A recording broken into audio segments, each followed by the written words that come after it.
Bienvenue dans cette nouvelle exploration. Aujourd'hui, on s'attaque à un vrai phénomène de librairie, un livre qui a vraiment pris tout le monde à contre-pied, L'art subtil de s'en foutre de Mark Manson. Oui, et déjà, le sous-titre annonce la couleur.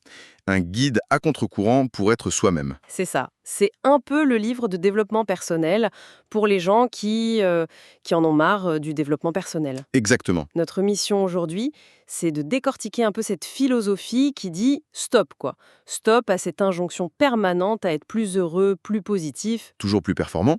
Et c'est un point de départ super important parce que le titre, c'est une provocation. Ah oui, clairement. On pourrait croire que le livre prône une sorte d'indifférence totale. Mais en réalité, c'est pas ça du tout. C'est même l'inverse. Il ne dit pas de ne se soucier de rien. Non, il dit de se soucier des bonnes choses. C'est un peu un manuel pour faire le tri dans notre attention, dans notre énergie. L'idée, c'est de choisir délibérément ses combats. En fonction de ses propres valeurs, pas de ce que la société nous dit de vouloir. Voilà, c'est un recadrage complet. Et pour nous faire comprendre ça, il commence avec une histoire qui est tout sauf inspirante au sens classique du terme. Ah oui, celle de Charles Bukowski. Exactement.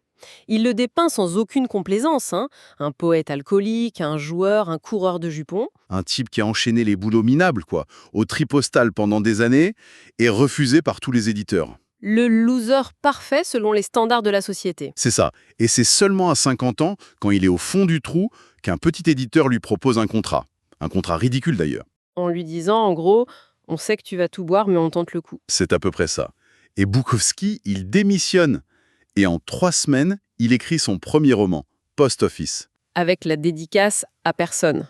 Et là, contre toute attente, c'est un succès. Il devient une star. Mais le plus fou, c'est ce que Manson trouve sur sa tombe. Son épitaphe. Don't try. N'essaye pas. Voilà. Et c'est là que ça devient fascinant. Parce que l'interprétation facile, ce serait de se dire « Ah, la preuve qu'il faut jamais abandonner ses rêves. Non, c'est une lecture complètement fausse.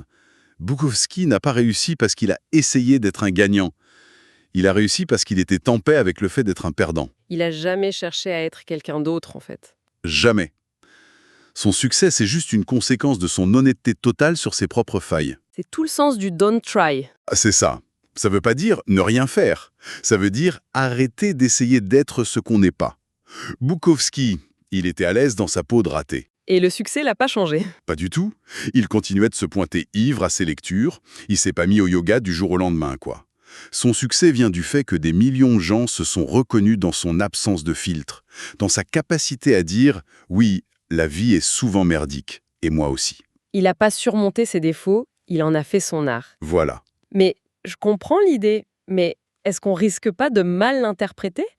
On pourrait croire que c'est une apologie de la complaisance, du « à quoi bon essayer de s'améliorer ?» C'est une excellente question. C'est vraiment le cœur du sujet. Comment on fait la différence? La différence est l'honnêteté. Bukowski était brutalement honnête. Il prétendait pas que son alcoolisme était une qualité. Baisser les bras, c'est souvent se raconter des histoires. L'approche de Manson, c'est « regarde la vérité en face, même si elle est moche, et accepte-la ». Et cette honnêteté, elle nous mène à l'ennemi numéro 1 du livre. La tyrannie de la pensée positive. Oui, cette obsession qu'on a tous pour le plus. Être plus heureux, plus riche, plus beau. On est bombardé de messages qui nous disent qu'on doit s'améliorer. Et Manson retourne complètement l'argument. Il dit que cette fixation sur le positif, elle fait que nous rappeler en permanence tout ce qui nous manque. C'est un projecteur sur nos insécurités. Exactement. Son exemple est parfait. Une personne qui se répète « je suis belle » devant son miroir, elle le fait justement parce qu'elle se sent pas belle. Une personne qui a vraiment confiance en elle a pas besoin de se le dire. Ben non. Et c'est ça qu'ils appellent le cercle vicieux infernal. The feedback loop from hell. C'est un concept psychologique super puissant. C'est un peu comme si notre cerveau se retournait contre nous. On n'a plus seulement une émotion, on a une émotion à propos de notre émotion. Oui, on s'angoisse à l'idée d'angoisser. On est en colère contre soi parce qu'on s'est mis en colère. On se sent coupable de se sentir coupable. Et la spirale commence. Et aujourd'hui, elle est alimentée en permanence par les réseaux sociaux. Ah oui, c'est un amplificateur géant. On fait défiler des centaines de vies parfaites, mises en scène. Et la conclusion, c'est tout le monde s'en sort sauf moi. Il y a un truc qui va pas chez moi. Ça me fait penser à ce que disait le philosophe Alan Watts. La loi de l'effort inverse. C'est ça. Plus on poursuit le bonheur, plus on s'en éloigne. Parce que désirer quelque chose, ça renforce le sentiment qu'on ne l'a pas. Du coup, vouloir être heureux est une expérience négative. Et accepter de pas l'être, paradoxalement, C'est une expérience positive. C'est une idée vraiment déroutante. Si chercher le bonheur nous rend malheureux, qu'est-ce qu'on est censé faire alors? Accepter la souffrance. Bizarrement, Manson dirait oui. Et pour l'expliquer, il raconte une histoire très ancienne, celle du prince qui allait devenir le Bouddha. Une histoire qu'on croit tous connaître, mais il lui donne un angle très spécifique. Le père de ce prince, un roi, veut lui épargner toute souffrance. Il l'enferme dans un palais magnifique où chaque désir est satisfait. Pas de maladie, pas de vieillesse. Une vie parfaite sur le papier. Mais le prince, il se sent vide. Cette vie sans problème, elle n'a aucun sens pour lui. Alors il s'enfuit. Et là, c'est le choc. Il découvre le vrai monde. La misère, la maladie, la mort. Et traumatisé, il prend une décision radicale. Il va vivre l'extrême opposé. Il devient mendiant, ascète, il jeûne, il dort par terre. Il s'inflige les pires souffrances en pensant que la réponse est là. Sauf que ça ne mène à rien. Il est juste affamé et misérable. C'est là que vient la révélation. Oui, après avoir failli mourir, il s'assoit sous un arbre et il comprend. La vie, c'est de la souffrance. C'est sa nature. C'est pas un bug, c'est une caractéristique. Les riches souffrent à cause de leur richesse, les pauvres à cause de leur pauvreté. Ceux qui ont une famille souffrent à cause de leur famille, ceux qui sont seuls souffrent de leur solitude. La souffrance, c'est le fil conducteur de l'expérience humaine. Vouloir l'éradiquer, c'est comme vouloir arrêter de respirer. Donc, la conclusion, c'est pas de se vautrer dans la misère. Pas du tout. La conclusion, c'est que le bonheur, c'est pas l'absence de problèmes. Le bonheur, c'est d'avoir des problèmes qu'on aime résoudre. L'insatisfaction est un moteur. C'est un outil de l'évolution. C'est ce qui nous a poussés à inventer l'agriculture, la médecine. La douleur nous signale qu'il y a un problème. Donc, le bonheur, c'est pas une destination, c'est une activité. C'est le processus. C'est comme la différence entre la souffrance de faire la vaisselle tous les soirs et la souffrance de s'entraîner pour un marathon qu'on a choisi. C'est exactement ça. La deuxième est pleine de sens. La question n'est donc pas comment éviter les problèmes, mais Quel problème est-ce que je veux avoir dans ma vie? Et ce choix est d'autant plus dur que notre culture nous pousse tous à nous croire exceptionnels. c'est ce qu'il appelle la tyrannie de l'exceptionnel. Il prend l'exemple d'un personnage, Jimmy. On connaît tous un Jimmy. C'est ça. Le type qui a toujours l'idée de start-up du siècle, qui se lance dans 1000 projets, mais qui en réalité finit jamais rien et vit au crochet des autres. Et Jimmy, il rationalise tout. C'est jamais de sa faute. Si son idée ne marche pas, c'est que les investisseurs sont trop bornés. Si ses amis le critiquent, c'est qu'ils sont jaloux. Il est le produit de ce que Manson appelle la fièvre de l'estime de soi. Oui, cette idée est née dans les années 70 qui disait que si les gens avaient une meilleure estime d'eux-mêmes, tout irait mieux.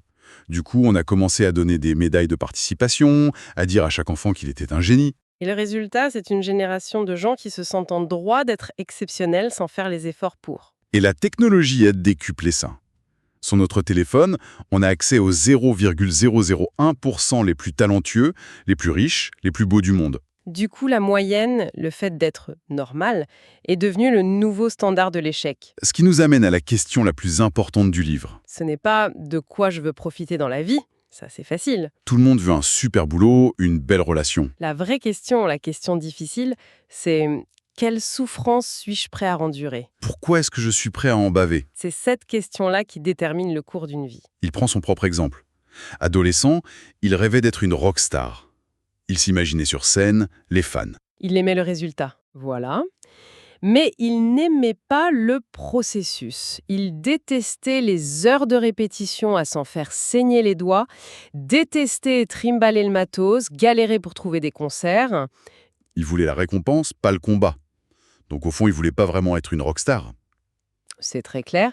Et l'histoire la plus puissante pour illustrer ça, je trouve, c'est la comparaison entre deux musiciens. Dave Mustaine et Pete Best, Dave Mustaine, le guitariste originel de Metallica, virés du groupe juste avant qu'il n'explose et devienne le plus grand groupe de métal du monde, dévasté, il fonde son propre groupe Megadeth. qui devient un groupe énorme aussi. Ils vendent plus de 25 millions d'albums, un succès fou. Et pourtant, des années plus tard en interview, il fond en larmes en avouant qu'il se considère toujours comme un raté. Mais c'est incroyable. Pourquoi? Parce que sa métrique de succès, sa valeur à lui, c'était devenu être plus populaire que Metallica.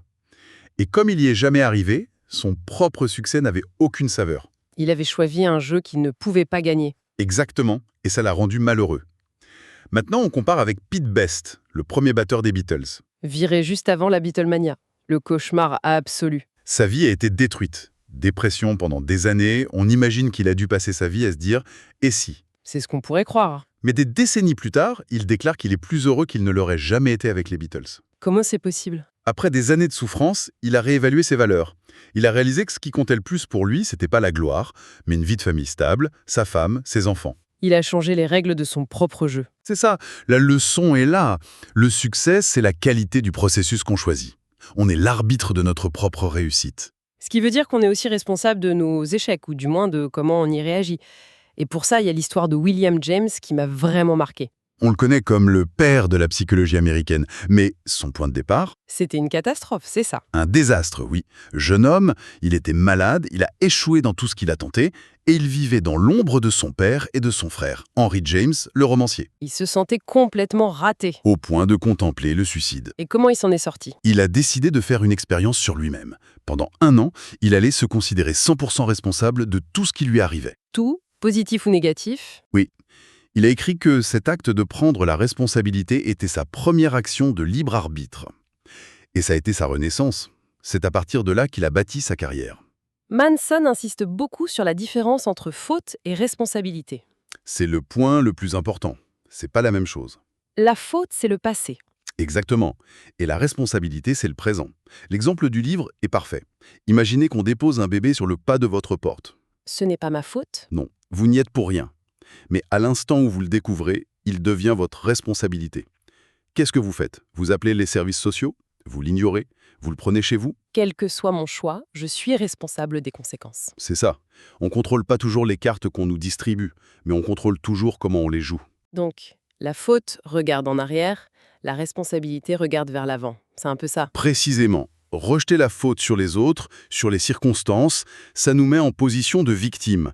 Et une victime, par définition, elle est impuissante. Alors qu'assumer la responsabilité, Même pour des problèmes dont on n'est pas fautif, ça nous redonne le pouvoir. On passe de « pourquoi ça m'arrive à moi ?» à « ok, c'est arrivé, qu'est-ce que je fais maintenant ?» C'est le premier pas pour résoudre n'importe quel problème. donc si on résume ce voyage un peu décoiffant, le message de Manson, ce n'est pas de devenir un je m'en foutiste blasé. C'est presque l'inverse. C'est un appel à choisir avec une intensité folle les quelques rares choses qui méritent vraiment notre attention. Et à se foutre royalement de tout le reste. C'est accepter que la vie est faite de problèmes, Et que la qualité de notre vie dépend de la qualité des problèmes qu'on choisit de s'approprier.